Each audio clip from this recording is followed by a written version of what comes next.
Hey everyone, welcome to the conversation. Outspoken Opinionated. Of course, I am your host, Edwin Maya. I said thank you. It's another Thursday here in our little podcast land. I'm super excited because I know the conversation today is going to be extremely important for those who are watching. I said thank you for tuning in to the conversation Outspoken Opinionated podcast. If you haven't noticed, we are on Facebook, the conversation Outspoken and Opinionated. We're also on Instagram, the Opinionated and Outspoken Podcast. We are on Spotify, the Conversation Outspoken Opinionated. We are on Apple Podcasts, the Conversation Outspoken Opinionated. And of course, we are on YouTube, the Conversation Outspoken and Opinionated. So we have had an amazing season. The season is rounding up. And so today is going to be a really great conversation. I have three amazing women from an amazing project that I want you guys to get familiar with. I want their names to be your household names. I want these people people that you're going to Instagram, you're going to Facebook, whatever it is that you're going to do to get in contact with them. I ask you to do it. If you have been watching in March, we were talking about this book. We celebrated women on this platform in March, International Women, with the African Women's Day, and we talked about this book. And I told you guys I was going to get people who did write a piece in this book to come and be here with us to just have a conversation. And so today I have them. I have three amazing women. They are all physicians. They are all immigrant women. Like I said, the book really talk about the ladies who, their strides, what they went through, how they made the bridge that they crossed, everything that they did in their lives to be where they are today. And some of them are still doing amazing things more than what they even put in that book. And so I'm asking you guys, if you have your questions, John, but I'm going to bring them in. I'm going to first bring in Dr. Anne. Dr. Anne, welcome to the show. It's good to have you. It's good to have you. Dr. Lulu, welcome. And Dr. Azumah, also welcome. I'm super excited. I didn't even know how to even start the whole thing. They're like, okay, so Dr. Anne Brunley, she's a certified preventive and lifestyle medicine physician. Dr. Lulu, she's board certified pediatrician and a life coach, and she also helps parents of LGBTQI kids as well. And we'll have Dr. Azumah, who is an OBGYN and a certified life coach as well. So this is amazing. The life coaching is going to be dope. We're going to talk good things here, but I want you guys to really tell the people who you are. I just did a little thing so I can be. So we're going to start with Dr. Anne. If you can tell the people who you are, what you do. So my name is Dr. Anne, actually Anne Brunley, but I go by Dr. Anne, now the greatpreneur. Yeah. I'm a mom. The greatpreneur. Yes. I'm also an author. This, Warrior Women made me an author. I'm a combat veteran, Iraq war veteran, and I am a women's empowerment speaker. So that's me in a nutshell. Thank you, Dr. Azumah. Can you tell us who you are, what you do? We know you're driving, but we're still going to get you on this conversation.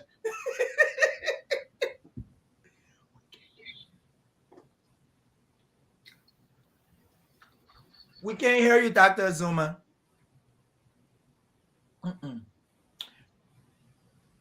You're muted. Okay, now you're muted. There you go. So no, we can't. We can't hear you. So, Dr. Lulu, can you go before when she gets situated, then we can get her back in? Sure. My name is Dr. Lulu, aka the Momatrician. I am, you know what, Dr. Anne, thank you for mentioning, because I never remember that I'm a disabled veteran. I never remember that. Of course I am. Served this doggone country for 4 years. But we're here. I'm an immigrant, very proudly queer, very proudly a mom of a transgender young adult. I'm very, very proudly supportive of her.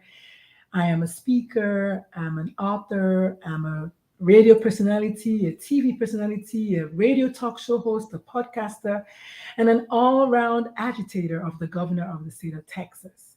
I'm also an award-winning advocate for the LGBTQ+ community. I won the Advocate of the Year 2021 and 2022 in March. So I'm here for all of this. Thank you so much for the space. I appreciate it. I'm soon to be adding to my name CNN anchor or something. Something. I'm also an indie actress. I keep forgetting I played my own self. I mean, you've arrived when you're playing your own self in a movie. Yes, I told you guys. So, Dr. Azumah, can you hear us? She's muted. It says you're You muted. muted. Yeah, you muted yourself. Oh, Oh, she's gone no. now. Okay, so we're gonna let her to join back in for now. So we're gonna wait until she gets back in. But this has been great. I'm super excited to have you all here with me to talk about this amazing book. People, if you don't have this book, go get one. It's important. So, I'm just gonna go straight in, and I want to ask, how was this project birthed? What happened? I think like any wait, were you talking to me or to Anne? You didn't call a name. No, Dr. Well, Lulu, you take anyone, that one. anybody can answer. It's Fine. open. Okay. Okay. I mean, it's just like any other birth. We went through pregnancy, we went through labor, and literally the baby was born. Anyone who's an author will tell you that having a book, writing a book is like having a baby. There are ups and downs like you can't even imagine. The idea came to me years ago. I wanted to write a book, and it was going to be called Yes, She's Back. Yes, we can hear you. We can hear you. Can you hear us? Ooh, but we can hear you. Okay, so now she can hear, but we can't hear her. Oh, Okay. Can you hear us? oh. I can hear her static. Yeah, we can hear Yeah. you. We can hear what's going on back in your background, but apparently she can hear us. Oh, she's gone. Okay. People, this is a live show, so this is what happens. Y'all get used to it. This is what happens. But sorry, Dr. Lou, you can go right ahead. I mean, it was a labor of love. It was a labor of love. I've wanted to write a book about my immigrant story for the longest time. I knew that if I want to write a book about my immigrant story, there are other people that want to write a book about their immigrant story. It's very simple. So it wasn't a hard sell for me. However, I forgot about the idea and I just left it in my laptop until I think it was during the lockdown, or maybe before the lockdown, I forget. And I asked one of my kids, I was like, I asked them to clean out my email. That was like to get money to clean out my email. And one of them said, I said, just toss out any email that looks kind of weird and ask me if something looks interesting, just ask me. And so my eldest was like, Mom, there's something here about wilderness women. I was like, oh my God, that's the book I was going to write. Don't delete that email. And so I went back and I looked at everyone that had said that they were interested. And then I posted on social media, and then everyone else, some other people said yes, some said no, some said maybe so, whatever. And that was it. I reached out to them and we wrote the book. So yeah. So let's Dr. Azumah, can you hear us? Now She's still muted. No, but she also frozen. Oh. Well, I have faith and I know this is going to work. So I know, Dr. Azumah, can you hear us? Uh-oh. Oh boy. Yeah. So, Dr. Anne, you hear about this thing. She reached out to you.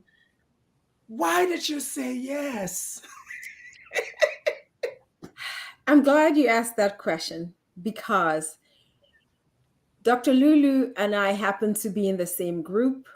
I had never met her before. I didn't know who she was. One day I was scrolling in the group and I saw a message asking if any immigrant women were interested in being a part of a book about our experience.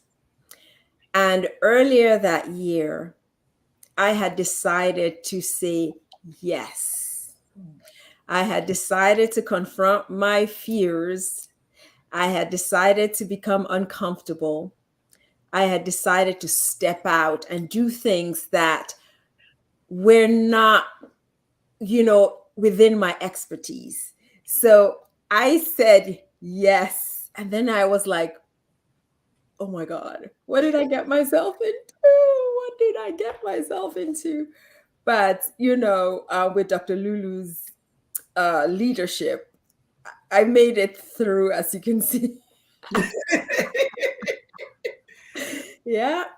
That's good. But I want to ask, I guess this question is for Dr. Lulu. Why the name the Warrior Women Project?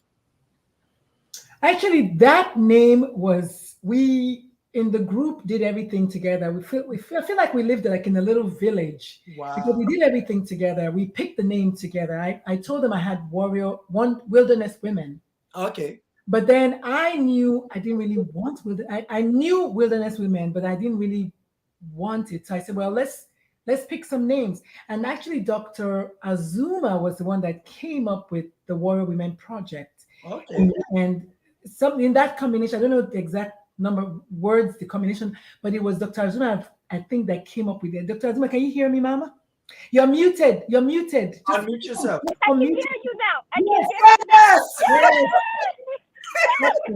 Sorry, guys. I'm Good, so good, sorry. good. No, it's great. It's great. You came at the right time because I was you're calling your gonna, name.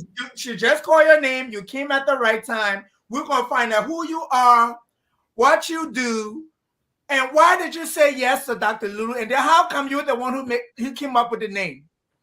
I mean, no one can say no to Dr. Lulu, first of all. So no one can. Like, Dr. Lulu is that influencer that you say yes, ma'am. I mean, I don't know if she told you that she was in the military, but she I carried read. that. Now she's a veteran, but she still carries it on her head. So yeah, yes, ma'am, yes, ma'am. So it was an honor to say yes, ma'am, to her, and I healed from that project. At first, I didn't even know how it would be, but I wanted to say yes to Dr. Lulu. I'm glad I did. Hopefully, the next time I say yes will be to marriage. But yes, that was a good yes decision. But you know what? She also said she was the second person to say yes. But she also said because her last name is A. Uh-huh. And then just in the back, this is just, when you're cooking soup, when you make a meal, people always see the finished products. They don't know, if you slightly cut your fingernail when you are clipping the onions, or what happened if a piece of meat fell on the ground. Nobody really knows that. But as far as background story, Dr. Azumah specifically was like, you know what? Because she was like, well, how are you going to arrange the authors? And I was like, I don't know, maybe alphabetical. She was like, oh yes, because my last name is Azuma. And it was good because that was all part of the enthusiasm that she had. She said she was the first person, I think, second person to pay in full. She was like, here's all my money right now, I want to do this. And she had written a book before, so it wasn't her first time, but maybe it was a different kind of book because the first one was a children's book. And I sent you a text to bring your other books. Did you bring that, Mama? Oh, sorry. No, next time I'll do it. No problem, ma. Thank you. Yes, ma'am. Yes, Yes. yes. And I'm loving this. And so I like you literally lead us into my next question. This one I want this a conversation for all you guys to get involved. How did you choose the individuals that you sought out for this project? Was there a criteria, or you were just reaching out to anybody who wanted to be involved? So the original number was 89. Oh Lord. Yes, the original number was 89. And then when you say water finds its level, we're not joking. Like literally, that's what happened. They self-eliminated. Everybody who we had, in fact, the last month, we had 24 or 25 people. Because I wasn't supposed to be one of the authors. My sister wasn't supposed to be one of the authors. So we were down to like 25 people. And then they just auto-selected. So they kind of self-selected themselves, and just the chicken crossed the road, Auto delete. Yes, they did. They removed themselves in a sense. Something happened, things happened, life happens. So I did not handpick anyone. However, for volume 2, I am doing that. Okay. I'm doing that because even though it's immigrant story, everybody's first child is their trial child. Except Dr. Anne, who has the trial and the final, and Dr. Azumah for that matter. Not in a bad way, but just you learn with your first kid. So if you have other kids, you're like, oh, your eye is not hanging out. Okay, don't worry about it. But so you guys come together, you write this book. I know I've been in teams, in every team, every project, there is ups, there are downs. You guys are all career women. There are people across the globe, different countries, different continents. Dr. Anne, I'm going to ask you this. How were you able to navigate that process when it came to working with this group of powerful women? You being another powerful woman. Well, I have to give credit to Dr. Lulu's leadership and also to Linda, her sister, the project manager, for really herding cats. It was a challenge. There was laughter, Yeah. but there were also tears. There was anger, but there was also joy. So it was really a team of women with different personalities. But just like in any other group, within the bigger group, there were smaller groups. There were those women who always showed up ready. There were those women when Dr. Lulu put out a call where answer the call. So, I just have to give credit to Dr. Lulu and Linda for really doing a fabulous job. And, we each had to check our egos.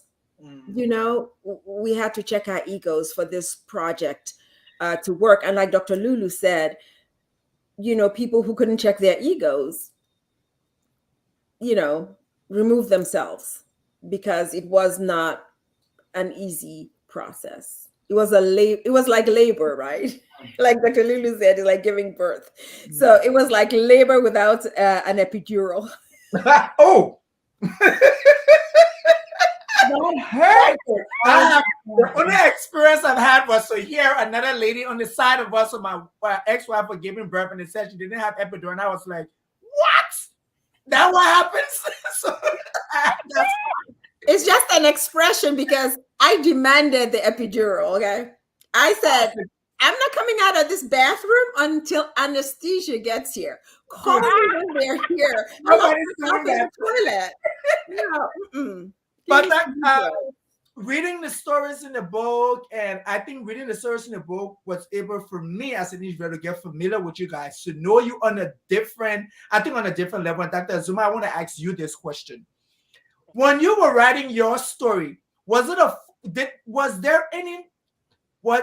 therapeutic? Because I know for me, it's when you're reliving your story, it's like it comes back fresh. It's like, oh my God, I can't believe that this pain on my finger is really hurting me. So I want to ask you, when you started to write your story, what was that for you? Definitely. Thank you again. Yes, it was therapeutic. I still, when I read it, I still cry. I do. Like, it's a real story for me, and it's also a real story for the other ladies. And we had one goal, is to empower and to humanize us, right? Yes. Because a lot of times people see us with white coats and they think we're not humans. They think we're superhumans, and we're like, hold on now. Some of us, excuse me, some of us used to go to food banks. You know what I mean? Some of us didn't have papers. Some of us were hiding from Popo. It's like literally we're humans, and that's the human side that we wanted to share with others, that we are humans, and we are also transparent, and we don't really have our ego to like show our vulnerability. So that story that I wrote, every time I take it, I really still tear up because it's real. Thank you. And I think that for me, that was the most powerful part of all the stories that I've read, is because every individual in the book was relatable, but they were relatable for me in different aspects of my life. Even though they were all females, but I was able to connect with certain things in it. And I think Dr. Anne, in your story, when you talked about you being at the airport and you were looking for your uncle and he doesn't show, and you're like, oh my God, is he not here? Well, I would tell you, when I got you, I landed at the JFK too, and my ride did not show up. And I had to trek from JFK, figure my way out to Philadelphia Penn Station, and then I met my ride who picked me up and brought me to Maryland. But I tell you, yes. So when I read this, I was like, oh my God, I remember that airport.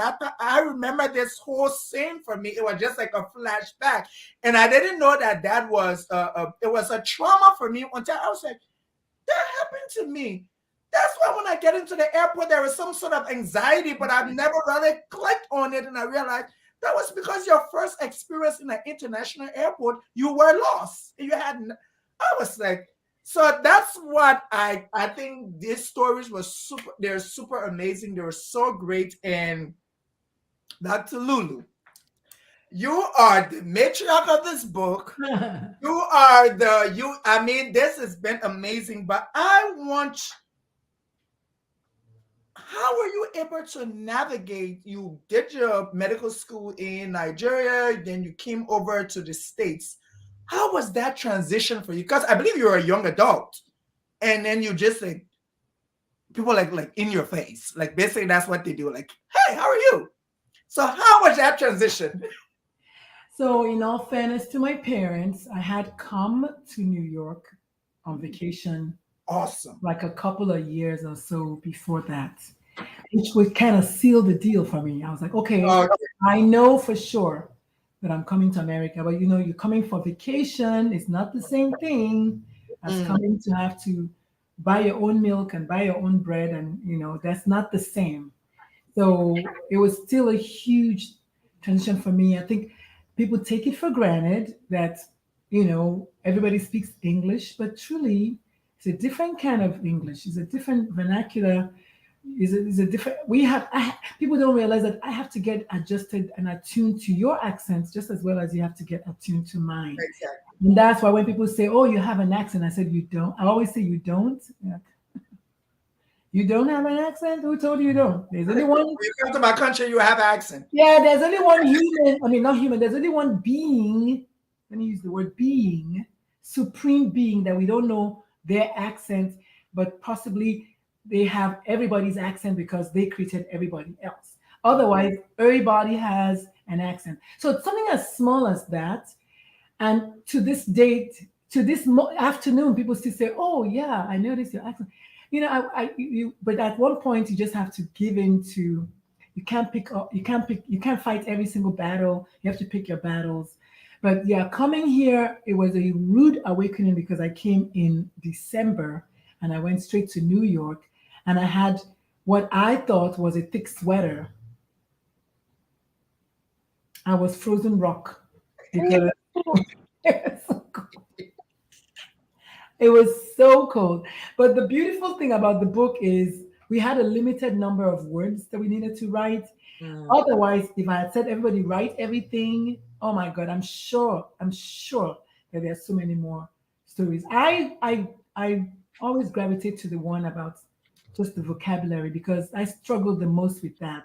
In mhm. pediatric units, I would say nappy rash, Yes. diaper rash. I would say ampiclox instead of amoxicillin. Mm, I'll say my boots instead of my, I guess, trunk, and my pigeonhole instead of my glove compartment. People take those things for granted, but that's real. It's stress. It's real stress because not being able to communicate is the number one reason why most people withdraw. Because it's like, there's no point in me talking because you're not going to understand me. yeah. So it was hard for me. And as a talker and as a communicator, I was like, oh my God, I have to learn a new word every day. But it was good, I did it, right? She did that, You right? did. I did it. Dr. Azumah, I'm going to read something that is in the book that you said, and I think for me, it struck me. Yes, It yes. says, however, in America, I was classified as just a Black woman. This identity was totally new to me, maybe because I was not taught the transatlantic slave history in school back in Nigeria. And why it struck to me was because we are Black people. We are from Africa. And the fact that you put this in this book for people to identify to say, hey, even though I'm from Africa, I still didn't get the knowledge of this. So coming here, I'm like, what? So I want to know from your headspace, where were you when you realized that you are just a Black woman? Oh my goodness. Oh my goodness. I come from Nigeria and I actually grew up in the north, right? I was born in the north. I can count on my hands how many times I've gone to the east. But in the north, they classified me as an Igbo woman just because of my name, just because my dad was Igbo. I became automatically an Igbo person. which I'm very proud of. So if there are any Igbo people there, Igbo Kwenu, all right? I'm proud Igbo woman. Yeah. So, but like, so that was the identity. And I remember when I was even exposed to slavery, it was when we watched Kunto Kinte, like in the evening time. Like there was nothing about slavery, at least where I came from. They didn't teach us that, right? So it was just foreign. It was confusing. And my parents, I guess, they weren't as educated to like sit me down and explain what it was. But that was the only first time I saw people in chains. Then I came to the United States, and that was all I was. I was just a black person, which I'm fine with. But I was a little bit confused, right? Because I went from being an Igbo woman to being a black person, and my actions were determined by my color. I actually had an identity crisis at one point, and how I fixed that, even though I wasn't a coach, I self-coached myself. I went to the University of Michigan and I majored in African studies and African American studies, even though I was a biology major, because I wanted to understand this stuff. I remember during my time of going into college, it was when there was the affirmative action thing, and it was so confusing. Like, black people need help, like they're not smart enough. I had identity crisis, like, and I'm an empath, right? I'm an empath. I sense, so I internalize things, right? At the Yeah. point, that's why I became a life coach. So I was like, oh my goodness, I'm black. I need affirmative action. It was just confusing. So I had to go to school to like learn the history of African Americans. So even before Black Lives Matter, Black Lives Matter to me. Thank you. Thank you so much, Dr. Anne. I'm going to go to you. There is a part in this book where you talk, I think it was extremely sensitive and you were really vulnerable enough and you shared this with us. And where you talked about you losing a child. And as you, as as an African woman, those are things that we don't discuss. African women don't talk about that. This happy, nobody hear about it. They be like, "Oh, auntie was pregnant. Auntie not have the baby no more," or that's never come out. And so I just want to ask you about your headspace. Why you thought it was important for you to add that into your limit words that Dr. Lulu gave you to put in this book? Because I think it's important. And, contemporaneously, Britney Spears just losing her pregnancy. Mm-hmm. You know, we come from a culture where typically people do not even talk about becoming pregnant or being pregnant a lot of times during the first trimester.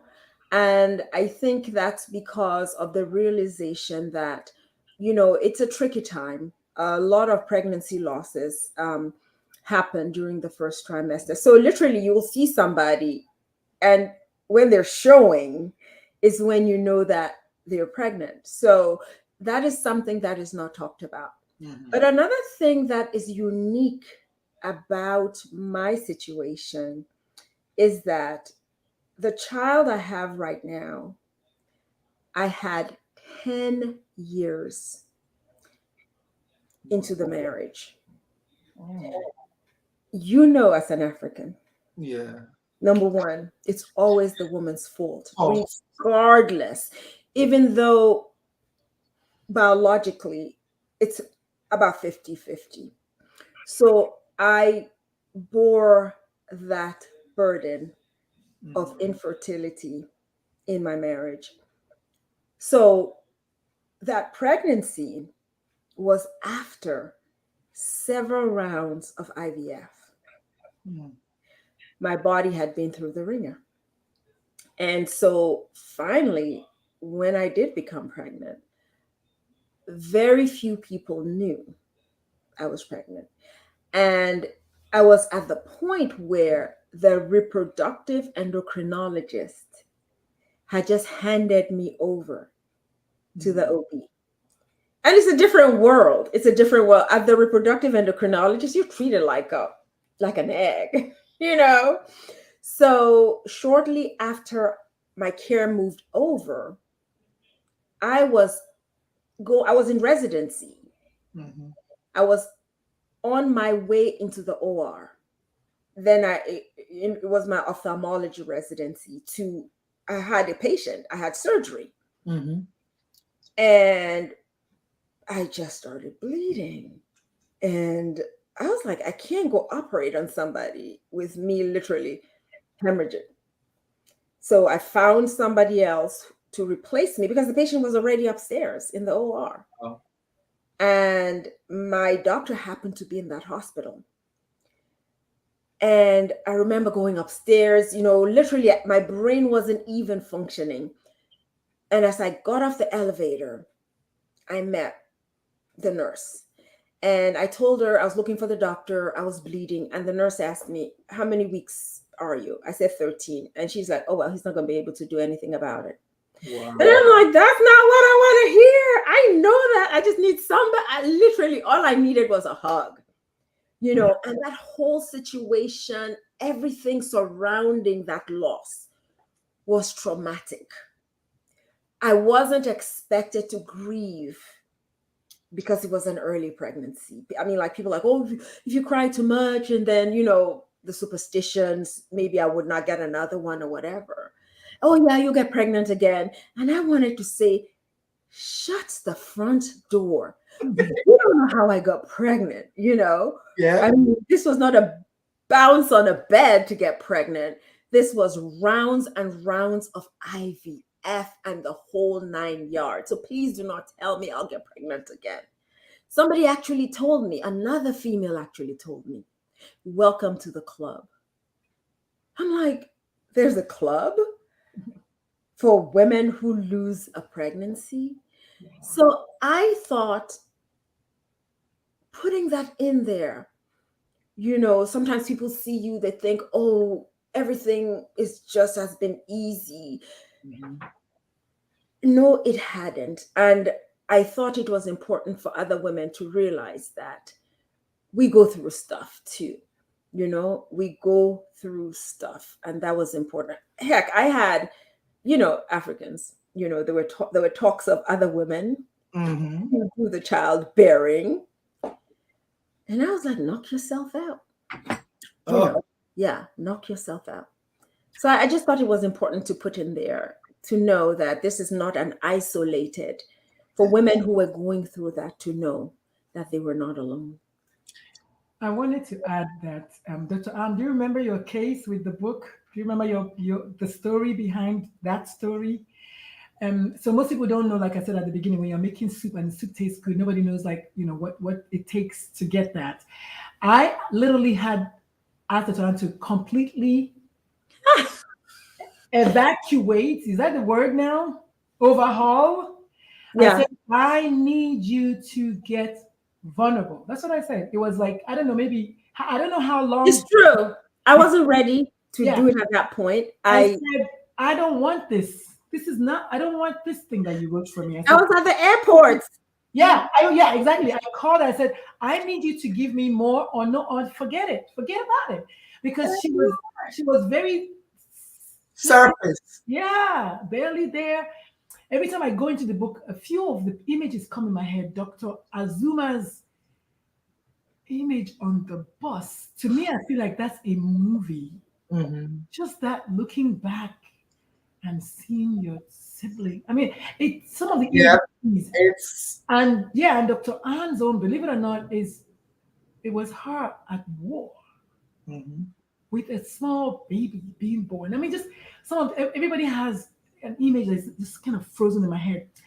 But I had to make her say, go back and get me something with depth, so that when they're reading it, they'll be like looking for their tissue or eating more chocolate or something. Yeah. That's what happened to me. So yeah, she was able to pull it up, and she gave me great. I wasn't happy with her. You were not happy. And I think I told them, I said, y'all are not, at some point you're going to hate me. At some point you're going to hate me. One of the girls, I'm not going to say her name, but one of the girls, she hadn't even shown the book to her family for the longest time because of what she wrote in the book. Yeah. And then when she finally showed it, here come mother-in-law, this, that. But you know what? All of us came together and said, listen, it's your truth to tell. And so, I'm just saying this, what it took to get there. A lot of them didn't want to write. And You want to run because it takes a lot of vulnerability times 100% to pull off what Dr. Azumah. I mean, it may look like nothing, but that image, just imagine a small child who is new in the country, and when they got their visa, and just the joy. I mean, every African Nigerian knows what it's like to say you got the visa. yes. I don't care if it's for 2 weeks. But those are the things that I wanted to come. I didn't have to do too much with Dr. Azumah. She was pretty much on point, and I liked the way she wrote her stories. But Dr. Anne, I was like, no, Dr. Anne, no, I don't want this. So I remember that. I don't know if you remember that. I was like, Well, I remember exactly where I was. I was on the escalator, the one on, not going up, but just going along when I was talking to her. So yes, I remember clearly. I was on my way to Aruba. mhm. And now she's saying that, Dr. Anne, and I as a reader can see it because your first 3 pages is just amazing, great life and everything, and then boom, you hit us with this. I'm like, so I go back, I'm like, am I reading the same person? And then I'm like, oh, it's the same person. So I think like what she said is like, yeah. And so but it's at the end of the day, you still took us on a journey for us to see, okay, this amazing physician and everything she's acquired, but this is where she came from. This is what happened to her. And I think that just sum it up. But Dr. Lulu, I'm going to come to you. Oh, Because you started your story. I'm just like, shit, I would not be crying reading this. But you started the story, and it was, you put us into a straight up traumatics right there when you started the story. And so I want to ask you, why was it important? Yeah, because I can read it. You make my skin crawl. yeah. No man will ever want you. Look at you. You are fat as a cow. I was 6 months pregnant. Oh, yeah. And so when I read that, I was like, oh my God, who's heartless like that? Why would you say that? Then I go off. So I want to ask you, why was it important for you to give us that context before moving into the other parts of your life? I think honestly for me is because I have gotten over that. Those words don't hold anything for me again. They don't have any effect on me again.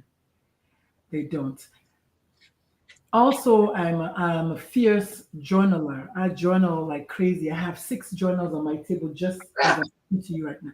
I stay journaling. So anytime something like that, I just write it and I just leave it on the pages. So I wasn't going for shock, but I'm glad you said that because I didn't even think about that. Maybe I was going for shock. But the point is, he actually did say those words to me. He actually said those words to me. And yes, my middleman child, I was so dark skinned. My nose was like, I don't know, 6 times the size. And I was like, oh my God. And then this is what's coming. And then in the end, my middleman child to this date is I call him my chocolate drop. He's the dark skinned one. Dr. Anne's, this glowy, dark, just beautiful, same color as my baby brother. And when he popped out, indeed, my ex-husband said, whose child is that? Oh my God. Let me tell you, I don't think I mentioned that. No, you didn't. Whose child is that? Like, what do you mean? Who am I? Am I not a Black woman? Like, I mean, some things that men say. So I'm saving that for volume 2. You will read about that. But the thing I can't wait. I mean, y'all need to be careful. Just yesterday, I read this to Dr. Anne today. This morning, I read it to Dr. Anne. Just a poem I wrote about just dating again. I mean, I don't know. Dr. Anne, do you remember what I wrote? I think, is that what you put it on Instagram? I put it on Instagram. Sure did. And I put it I'll be following you. I'll be stalking you everywhere. Yes. Yes. I said, dear Black man, give me not cause to fear you. Give me rather cause to love you, and in time teach you how to love me too. Black men, I have 3. Okay, I had 2, and then my eldest is transgender. But we need to talk, Black men. You cannot keep scaring us. You can't keep scaring all that toxic masculinity. No, I'm a queen and I deserve to be treated as a queen. So I'm tired of getting over people is what on my little thing yesterday. I don't want to do that anymore. I don't want to settle anymore. If you want to be gangster, go over there. Yeah. And look at what Dr. Azumah said. She said, The next time she's going to say yes is to marriage because she knows that we know our worth. Dr. Anne and I were talking about this morning. We know our worth and we don't want to settle anymore. So I did start with that because he actually said that to me. And then tomorrow you want me to sleep with you? Like, come on. Like, women are very emotional. You make love to me from over there. And I heard. I'm expecting it because of something you did 2 weeks ago. That's kind of what I'm thinking about. I mean, women are complex beings. So every single thing you say to us, everything you do, we, like Dr. Azumah said, we hold it in. And that's why even the Bible said, as for Mary, she held all these things in her heart. I used to teach Bible study. When she went to the foot of the cross and all the things that Jesus was saying, and all the things that were happening, and when they were at the temple, and the man said, your son is going to be this and it's going to be that, and Mary was quiet, and she just held everything in her heart. That's what women do. I don't know. I went on the soap. I'm done. I'm getting off my soap. You could, but Dr. Azumah, I'm going to come to you. You led us. For me, who was reading, you took me into a journey when you talk about your Christian faith, and you made mention about you being in a car accident with a fiery car, and 30% of your skin got burned. And I don't know for people who have read the book and for other people who, but for me, it was stop. That stopped me for me to sit there and realize and then go back and look at everything that you have achieved. I'm like, oh my God, this happened to her. So I want to ask you, writing this part in that moment, what did you feel when you had to be vulnerable for Dr. Lulu? Um, you know, life is hard, right? Like, and it's unpredictable. But I think sometimes it's a good thing that life is unpredictable. Because if you told me as a teenager that I would have undergone a car accident, right, that changed my looks, right, I would not have. I'm like, God, take me home, right? I'm like, I'm gone, right? But it's so interesting that during the car accident, I was just happy to be alive. I was just happy to have my eyes, because I've seen pictures of people that have undergone fire incidents and they're really different, right? I Yeah. mean, I'm different, but they're really, really different. Like, they had to undergo a lot of facial surgery. My pictures in the hospital, you see me smiling. Like, I was like literally smiling. And I was smiling because I still got my beautiful teeth. Look at this. Like I was just, I'm so sorry. I was just so You could. grateful. I was just so grateful. I mean, I still miss my skin, right? Like, I was with my daughter the other day. She was like, Mom, your skin is not like my skin. Like, it's different. It really is. And she was like, yeah, I understand. You had a car accident, and that's why. I mean, it's a process. It's a process, but the overall experience is gratitude. I mean, I'm still thriving. I'm still making it. Like, will I want to carry that load again? No, but I'm glad that I'm still thriving. In spite of it, and I hope other people too will not give up, because I mean, years later, I became a mother to a very beautiful daughter. I'm glad I didn't give up. Thank you. Thank you so much. Dr. Anne, you share with us at 40, boom, you had a child. You just gave us a whole explanation of everything. And now you're telling us at 40. And so for people who are watching, there are women who might have just, what, maybe this is not for me. I'm done with, but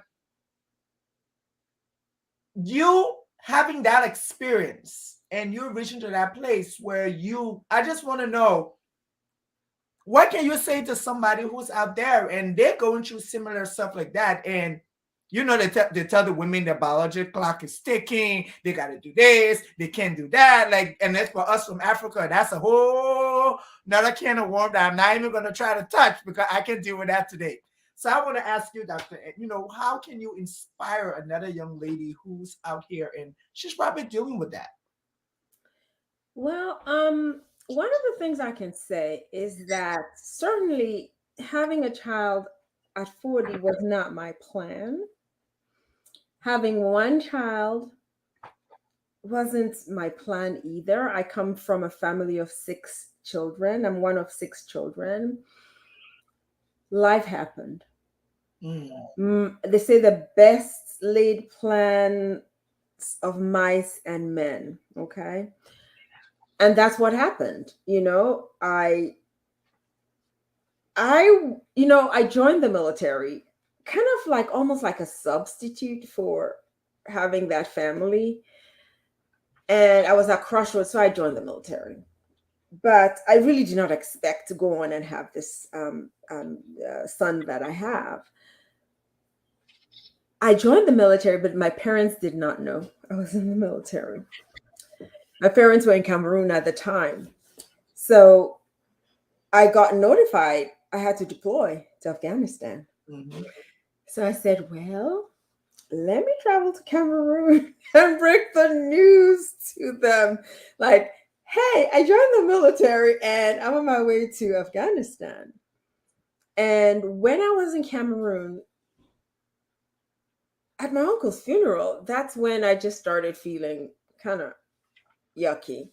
Suspected I was pregnant. But of course, with everything that had happened before, I didn't even want to acknowledge it. I didn't want to get used to the idea.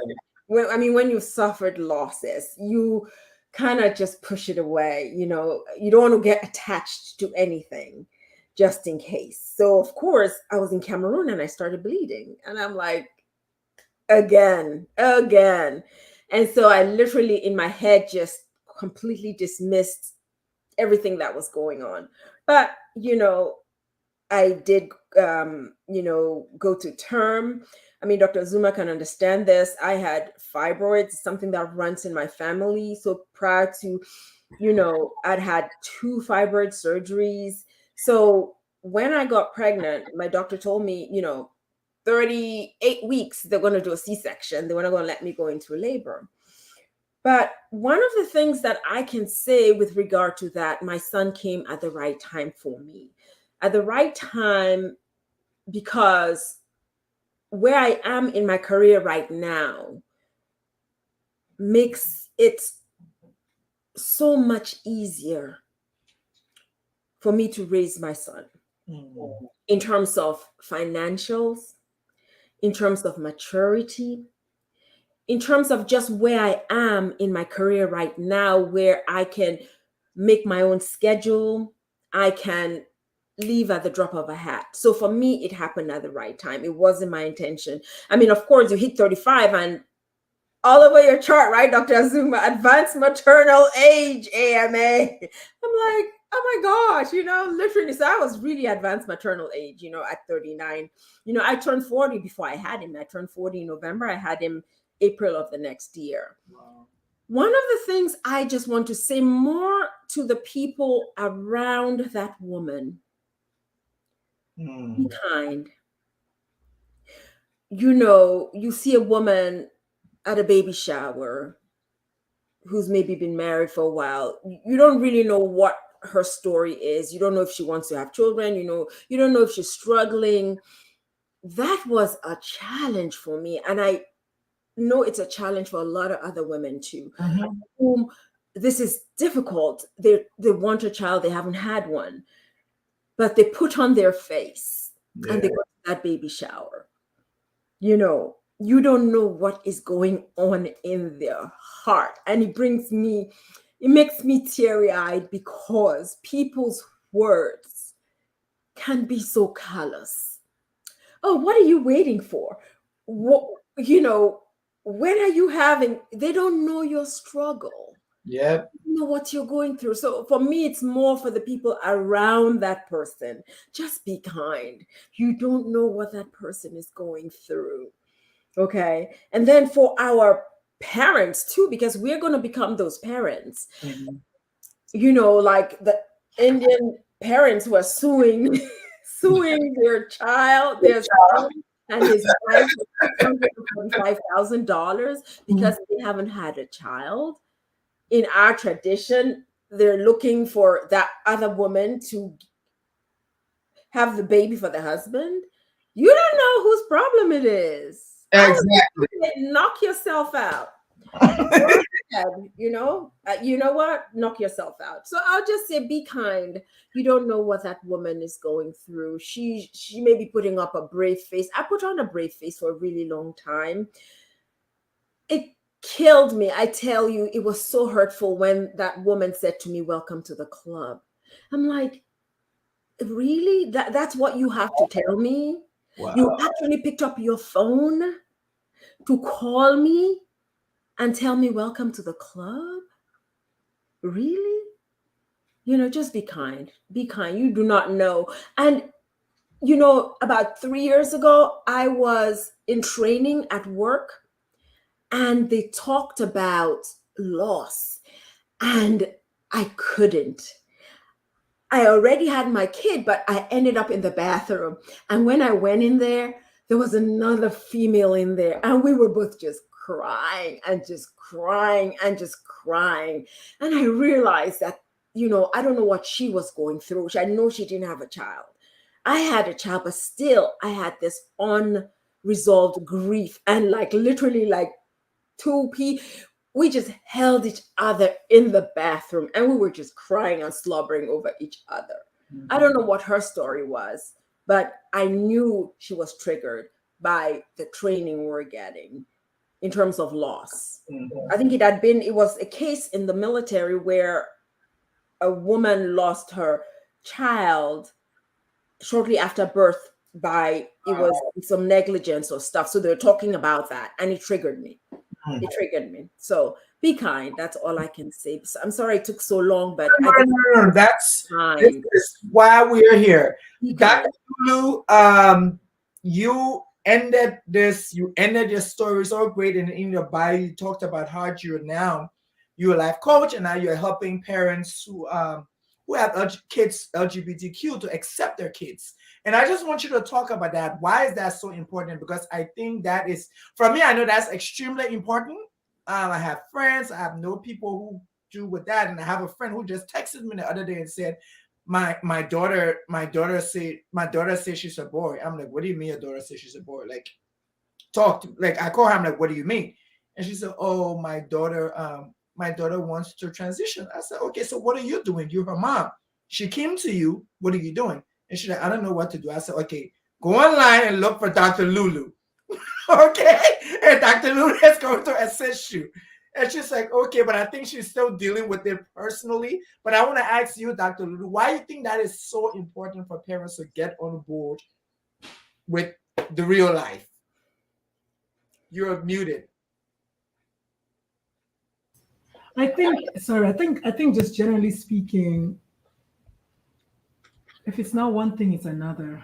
I think parents just need to know that if it's not one thing about your kid, it's another thing.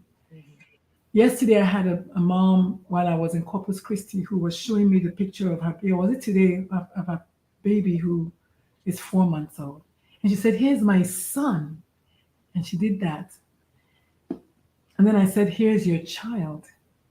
And she said, what do you mean? I said, well, then I went into the explanation that, there's something in the LGBT plus community called assigned male or assigned female at birth. There's nothing wrong with that, except what that does is takes ownership of the child's true gender identity. I was assigned female at birth. I am a girl all day, but not everybody is. And it's a difficult concept to understand. And like anything else, only when you say it's difficult. If somebody say you have cancer, it's a difficult diagnosis. Yet some people beat it and some don't. So that's why I said, is it one thing or the other? Having a child who's transgender probably is the most growth requiring thing that I've done in my life. Because growing is always a good thing. It opened my brain. I used a different part of my brain that I didn't use. And I wrote an article for Kevin MD that is coming out first week of June. And it's titled, Stop Acting Like a Girl. Because that's all I told my child the whole time. Why are you acting like a girl?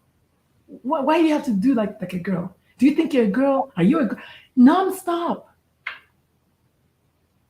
And so a couple of weeks ago, I wrote, I said, you know what, thank you. I'm just so proud of you for living your truth. And just so you know that, I've always wanted a daughter to go shopping with. I've always wanted a daughter to do my nails or whatever with. And then the response I got was, Mom, you've always had a daughter. That is just so powerful. So I want Africans especially, because we're all about praying everything away, just to take a step back and just breathe through some of these things, knowing fully well that we don't understand everything in this world.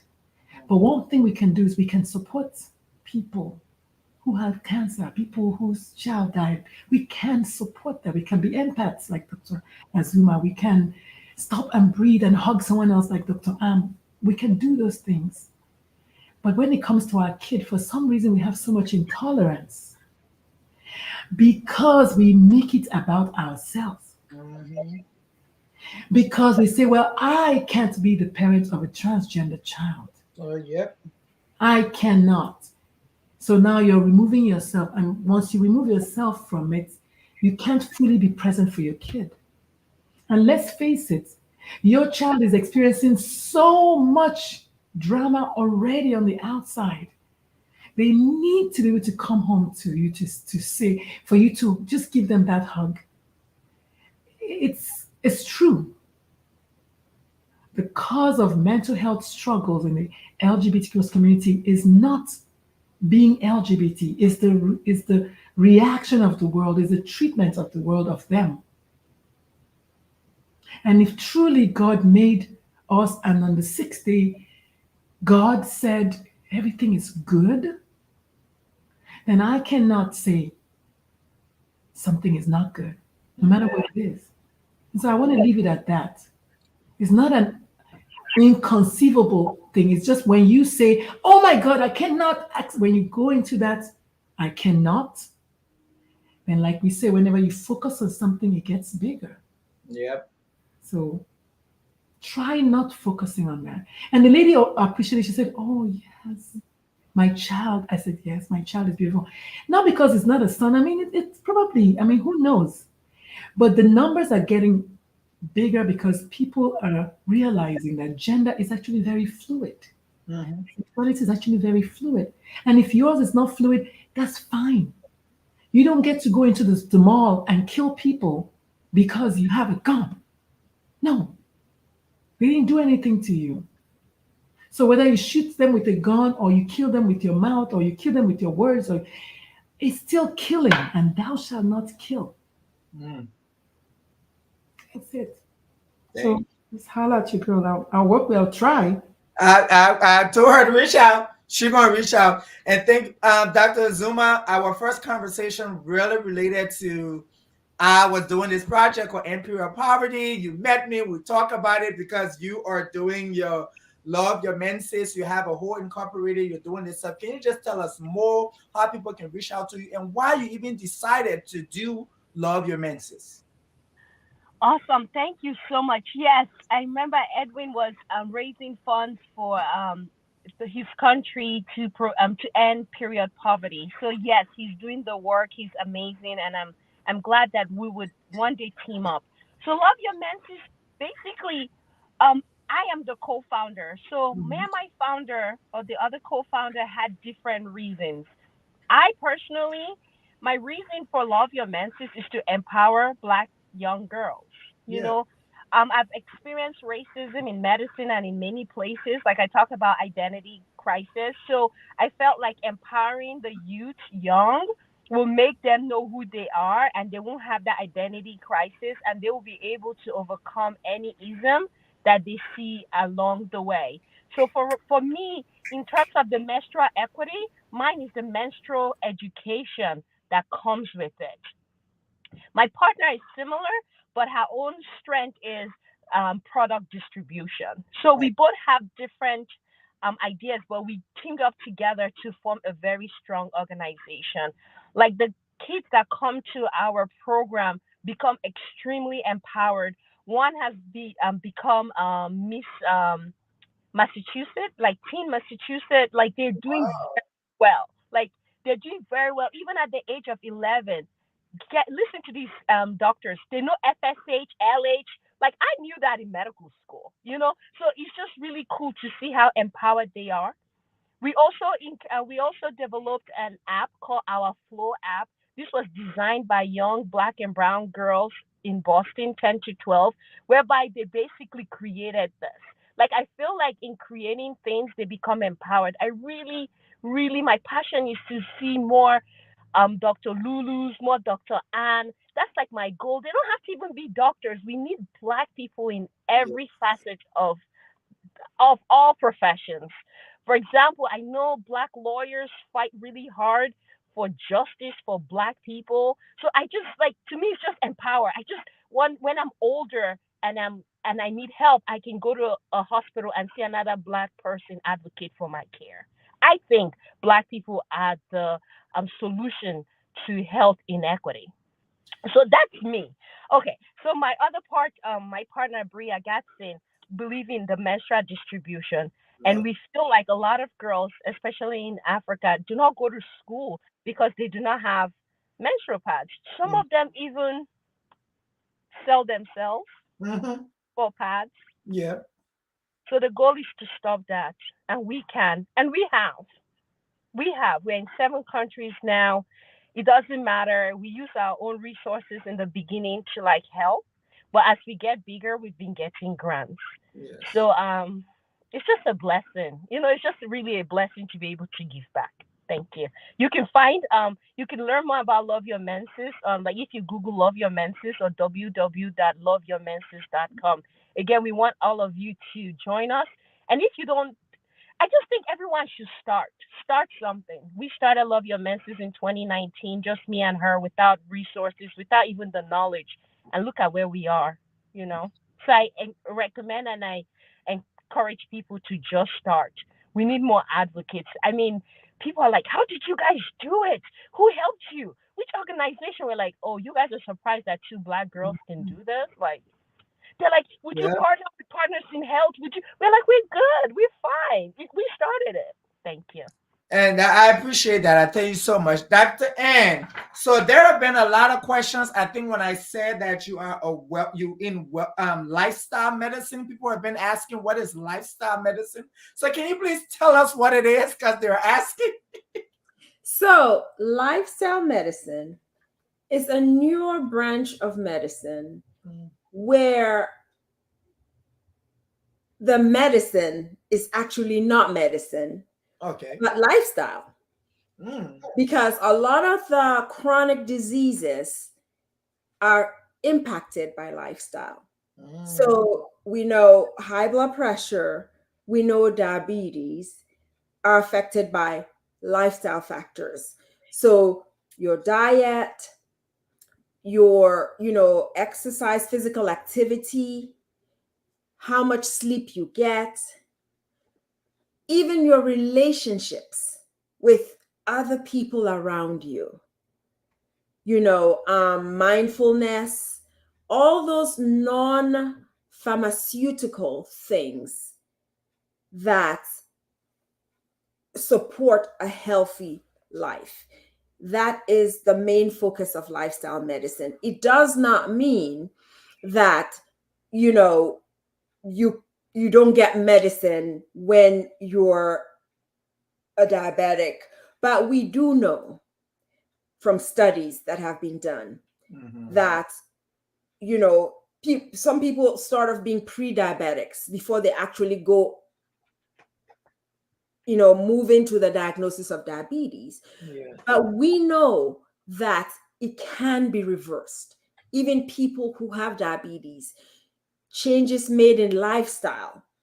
There are studies that even showed in men with slow growing prostate cancer, they divided the groups in two. One group was the standard treatment, where just they watch and, observe and biopsy from time to time. And the other group went through intensive lifestyle changes, their diet, exercise, just, sleep, mindfulness. And when they did the biopsy, the group that had the intensive lifestyle, what they realized is that genes that are protective, had been turned on, and harmful genes had been turned off. So one of the things I say in my wellness and lifestyle is you can rise above your DNA by the lifestyle choices that you make. The fact that genetically there's diabetes in your family doesn't mean that you may never get diabetes, but what you can do is delay diabetes for as long as possible. It takes about 10 years for the damage to be done. So I would rather have diabetes, if that's going to be my lot in life, at 80 than at 40. So that is basically what lifestyle medicine is about. Well, thank you so much. We have made it. We have made it over 60 minutes. You guys have done it. I appreciate you guys. I said thank you again. I said to everyone who are watching, if you have not purchased this, go and get their volume 2 and their volume 3 coming up. So if you have not read volume 1, hurry up, go and read volume 1, because we're not going to wait for you on volume 2 and volume 3 comes up. So go. Oh, and also if you want to join any of the volumes, right? Exactly. So can they reach out to you, Dr. Lulu? Yeah, if you want to join any of the volumes, my all across all social media except Facebook is Dr. Lulu Talk Radio. Across all of social media, Dr. Lulu Talk Radio. I'm going to write it here. So Dr. Lulu Talk Radio is where you can reach out to Dr. Lulu. For people who did ask to reach to us on Instagram and on Facebook, asking wanting to be part of this project, reach out to Dr. Lulu. It's Dr. Lulu Talks Radio on Instagram, on all the social media platforms except for Facebook. Yes. But everywhere. I even saw her today on Amazon as well, because I was looking at the ratings and I was like, she's on Amazon. She's everywhere. People, go ahead and get it.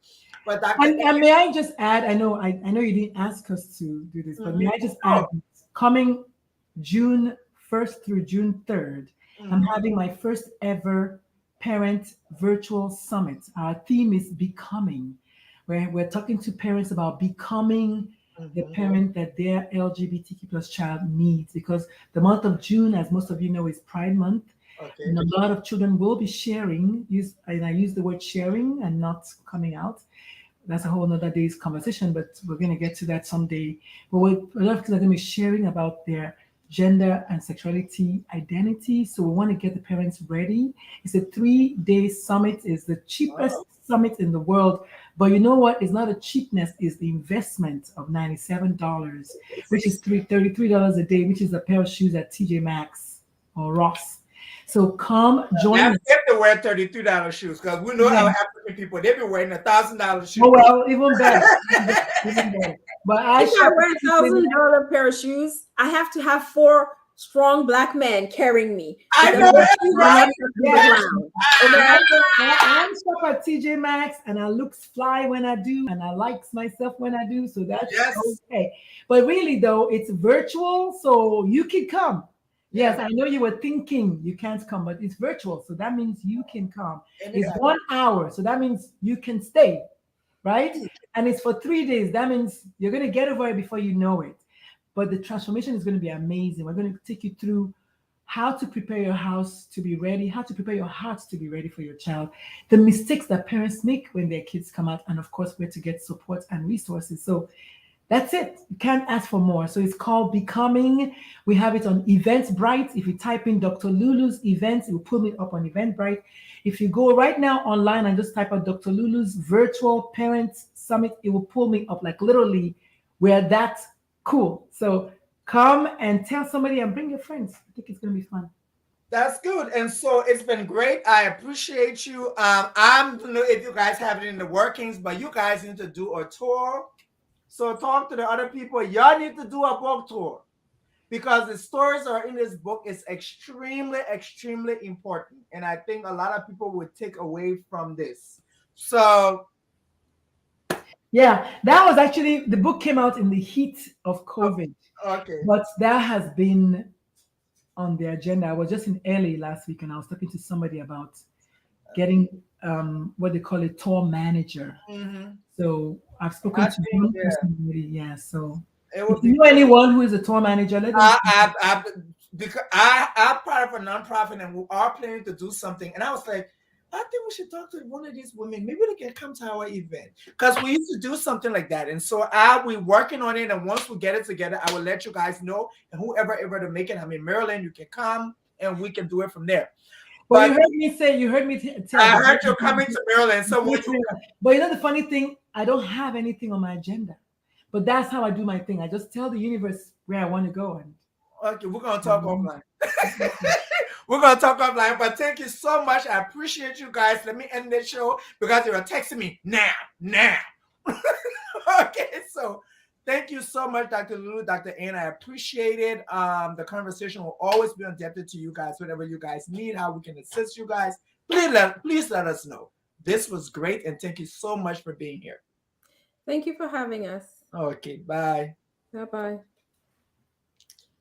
So, guys, this was the conversation. I told you guys it was going to be extremely dope. I had Dr. Anne, Dr. Lulu, Dr. Azumah from the Warriors Women Project. You heard Dr. Lulu. If you are the parent, you haven't thought about it or you are thinking about it, there is a summit that's coming up. It's from June 1 to 30. You can go. You can Google Dr. Lulu events. You can go on Eventbrite and look for Dr. Lulu. You will get it. We're asking you, please. This is something that's extremely important. Get into it. If you want to be part of Volume 2 or Volume 3, again, look for Dr. Lulu. She's on Dr. Lulu Talk Radio and all social media platforms. But this was a conversation. Outspoken Opinionated. I'm your host, Edwin Meyer. I got to go. It's a Thursday. I want to go have some fun too. Lay back, relax, and chill. So you all have a good